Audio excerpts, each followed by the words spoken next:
Olá, turma! Finalizando nosso estudo sobre equilíbrio químico, estudaremos agora os equilíbrios iônicos. Então, vambora, pessoas! As soluções aquosas de ácidos e bases, elas também são encontradas na situação de equilíbrio. E aí a gente tem dois conceitos importantes, ionização e dissociação. A ionização de ácidos, ela está relacionada à presença de íons H+. Então, todo ácido ele sofre ionização em uma solução aquosa, mesmo que em pequena escala, sempre respeitando a teoria ácido-base de Bronsted-Lowry. Vocês podem observar aqui, a gente vai ter um doador de H+, e um receptor de H+. Nesse caso, a gente pode perceber que o HCl é o doador de prótons, então ele vai funcionar como um ácido. A água vai receber esse H+, então ela vai funcionar como uma base. Eu vou colocar aqui como ácido 1 e base 1, porque a água recebeu e vai dar origem a H3O+, que vai ser o par dessa água. E o HCN doou, ele vai se transformar em Cn-. E esse Cn- pode receber um próton, então vai ser uma base. Então teria um ácido 2, uma base 2. As expressões da constante equilíbrio, elas correspondem às suas constantes de ionização, que nos ácidos são representadas por Ka. Então, nos ácidos a gente apresenta por Ka. Observando as expressões, nós podemos perceber que quanto maior for a concentração em mol por litro de íons, maior será o valor de Ka. E, consequentemente, maior será o ácido. Só vocês observarem aqui na expressão da constante. Quanto maior for as concentrações dos íons, maior vai ser o valor de Ka. Quanto maior o valor de Ka, mais forte será o ácido. O inverso também é verdadeiro. Quanto menor for o valor de Ka, mais fraco será esse ácido. Em equilíbrios aquosos, vocês lembram que a gente já estudou isso lá na videoaula 2, se eu não estiver enganado. Quem está com dúvida ou não lembra, volta lá e assiste. A água líquida, ela apresenta concentração em mol por litro constante. Por esse motivo, ela não faz parte da constante equilíbrio, nem da constante de ionização. Então, constante ácida ou constante de ionização ácida, Ka. A constante de dissociação, que a gente pode falar também ionização para as bases, Kb, ela pode ser definida do mesmo modo que a constante de ionização para os ácidos. A ionização, a dissociação das bases, nesse processo, as bases fracas elas se ionizam em contato com a água e o fazem por reações de transferência de prótons, segundo a teoria ácido-base de Bronsted-Lowry, como a gente já viu. Nós vamos ter um ácido, uma espécie doadora de prótons, e uma base, uma espécie receptora de prótons. Se a gente comparar aqui o NH3 e o NH4, a gente observa que o NH3 recebeu um próton. Se ele recebeu, vai ser a base 1. O equivalente depois da recepção seria o ácido 1. A água doou, então seria o ácido 2 e a hidroxila pode receber, então seria uma base. Observe a expressão da equação da constante equilíbrio, Kb, concentração dos produtos, os íons, NH4+, e OH-, hidroxila, sobre a concentração de NH3. Novamente a água não aparece porque ela é líquida, concentração constante. Antes de a gente continuar, 3 informações são também importantes. A primeira diz, quanto mais forte for o ácido, maior será o valor de Ka. Ou, a gente poderia dizer, quanto mais forte for a base, maior vai ser o valor de Kb. Segunda observação, só há sentido em falar de constante de ionização, tanto Ka quanto Kb, constante de ionização ácida ou constante de ionização básica, para eletrólitos fracos e soluções diluídas, para ácidos fracos, para bases fracas, ou soluções diluídas. A observação 3, no caso de ácidos ou bases polipróticos, que tem mais de um hidrogênio ionizável. Lembrem que nos oxiácidos, os hidrogênios ionizáveis são aqueles que estão ligados diretamente ao oxigênio.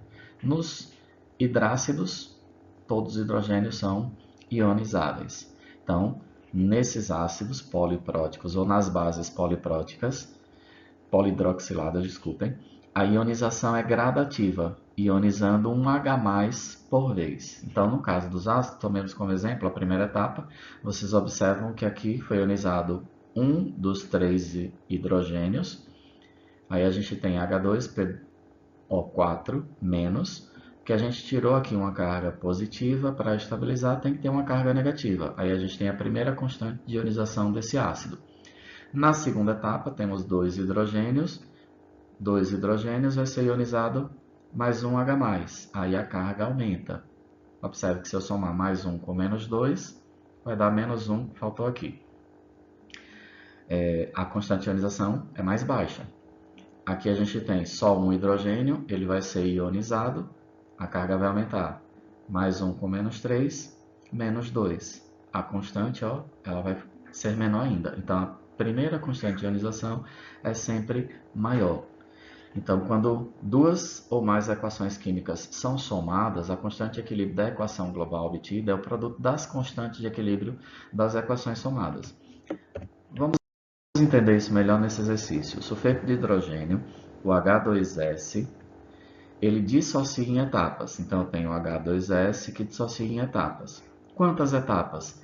Eu posso observar pela quantidade de hidrogênios ou pela quantidade de constantes. Então, são 2 etapas. Ionizando o primeiro H+, S-, a primeira constante de ionização ácida é 9,1 vezes 10 a menos 8.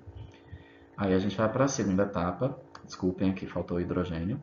HS-, vamos ionizar H+, S, menos 2. Mais 1, menos 1, 0. Mais 1, menos 2, menos 1. A segunda constante tem o valor de 1,2 vezes 10 a menos 15. Se nós considerarmos aqui HS-, ele aparece em ambos os membros da equação. Então, a gente pode cancelar H2S. Os dois H+ a gente pode somar, porque estão do mesmo lado da equação. H+ mais S menos 2. Aí a constante da equação vai ser K1 vezes K2. Se vocês multiplicarem, vocês vão encontrar o valor de aproximadamente 1,1 vezes 10 a menos 22. Sigamos agora para o produto iônico da água, ainda dentro do equilíbrio iônico. Então, algumas medidas experimentais de condutibilidade elétrica e outras evidências também mostram que a água, quando pura ou quando usada como solvente, ela se ioniza numa extensão muito pequena. E ela origina a condição de equilíbrio que pode ser observada na equação aqui do slide. A água líquida sofre autoionização e aí a gente tem a formação de íons H+ e OH-, hidrônio e hidroxila. A constante de ionização da água ou produto iônico da água, ela é representada por Kw. Esse W vem do inglês, água em inglês, water. E a gente tem, como a água líquida não é representada na constante, seria a concentração de H+ vezes a concentração de OH-. E aí vocês observam por que é chamado produto iônico, né? Porque a gente tem o produto aqui dos dois íons. Na água, independentemente da temperatura, as concentrações de H+ e OH- são sempre iguais. Por esse motivo, a água é considerada neutra. Então, simplificando, em soluções ácidas ou básicas, nós notamos que quanto maior a concentração de H+, mais ácida é a solução, e quanto maior a concentração de OH-, mais básica é a solução, ou mais alcalina é a solução. Então, de forma resumida, em soluções neutras, as concentrações de H+ e de OH- serão iguais. Como Kw, constante de alta ionização da água, é o produto das concentrações dos íons e na temperatura de 25 graus Celsius, 1 vezes 10 a menos 14, a gente pode concluir que as concentrações de H+, e de OH- são iguais a 10 a menos 7 mol por litro. Já em soluções ácidas, a concentração de H+ tem que ser maior do que a concentração de OH-. Aí a concentração de H+ vai ser maior que 10 a menos 7, por exemplo, 10 a menos 6, 10 a menos 5, e a de OH- vai ser menor que 10 a menos 7. Eu poderia dizer, por exemplo, que a concentração de H+, ela é igual a 10 a menos 5. Então, a concentração de OH- nas soluções ácidas seria 10 a menos 9. Daqui a pouco vocês vão entender melhor por quê. Já em soluções básicas, a concentração de H+ é menor do que a de OH-. Então, nesse caso, a gente teria que a concentração de OH-, por exemplo, seria 10 a menos 3. A concentração de H+ teria que ser 10 a menos 11. O pH ele é definido a partir das concentrações de H+. Então, a gente fala pH, potencial hidrogênio iônico. A gente também tem o POH, que é o potencial hidroxiliônico. Então, esse termo pH, potencial hidrogênio iônico, ele foi introduzido em 1909 pelo bioquímico dinamarquês Peter Lauritz Sørensen, com o objetivo de facilitar os seus trabalhos no controle de qualidade de cervejas. Por quê? Para trabalhar com uma quantidade menor de potências de 10, números que envolviam potência de 10. Então, o cálculo desse pH ele pode ser feito por meio da expressão pH igual a menos log, logaritmo, vocês viram em matemática, da concentração de H+. Não se preocupe, a gente não utiliza todas as propriedades de logaritmos. Bem simples, propriedades mais simples. E de modo semelhante, nós podemos determinar o pOH, potencial hidroxiliônico. Seria pOH igual a menos log da concentração de OH-. Então, conhecendo os valores das concentrações, a gente encontra o pH. E conhecendo o pH, a gente também pode determinar as concentrações. A gente teria uma equação, concentração de H+ é 10 a menos o pH. Eu poderia escrever que a concentração de OH- é 10 a menos o pOH. E aí, como seria esse cálculo? Vejam duas situações. Eu tenho a concentração de H+, 10 a menos 6. O pH é menos log da concentração de H+. Então, o pH seria menos o log de 10 a menos 6.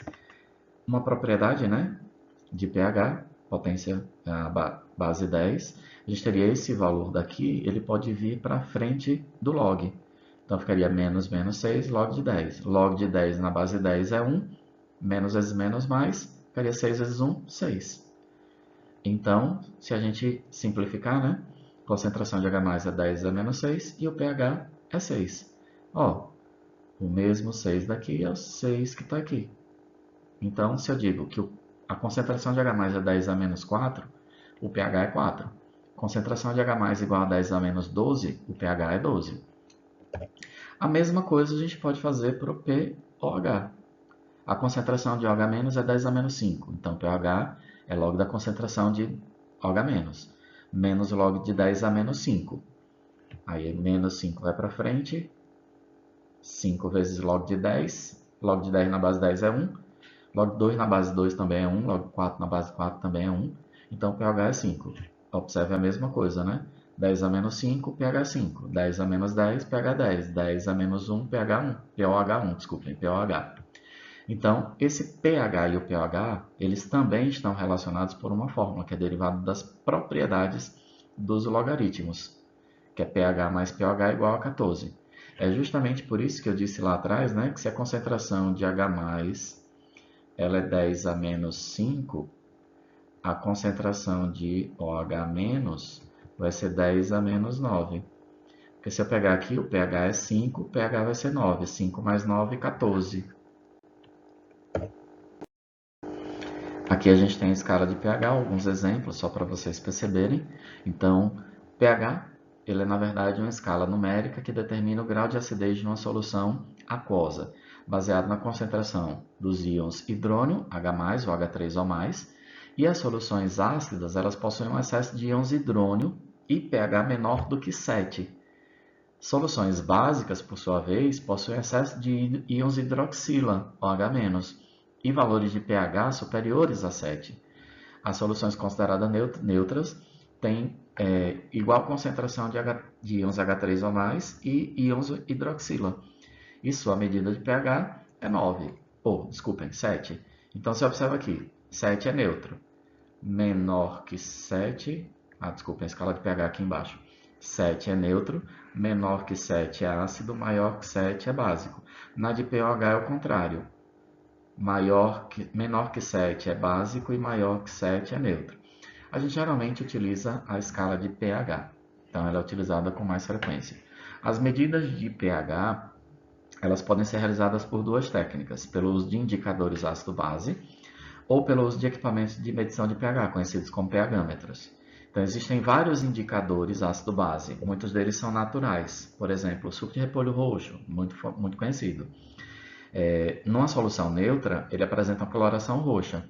No entanto, quando o pH muda, sua coloração pode variar desde o vermelho até um amarelo claro, como vocês podem ver nessa imagem. Vou apagar aqui para ficar mais fácil a visualização. E aí, os indicadores mais empregados no laboratório, eles são sintéticos. Por exemplo, a fenolftaleína. E da mesma forma que a fenolftaleína, todos os outros indicadores sintéticos, quando dissolvidos em água, eles se ionizam e originam íons, estabelecendo equilíbrio. A mudança de cor ocorre em determinados intervalos de pH, que são denominados faixa ou intervalo de viragem. Quando o valor do pH é inferior ao intervalo de viragem, temos uma cor. Quando o valor é superior, temos outra cor. Tudo na vida deve ter um equilíbrio. Então, seja amável, mas não deixe que nada abuse de você. Confie, porém, não deixe que te enganem. Seja feliz e agradecido ou agradecida. Todavia, nunca deixe de melhorar.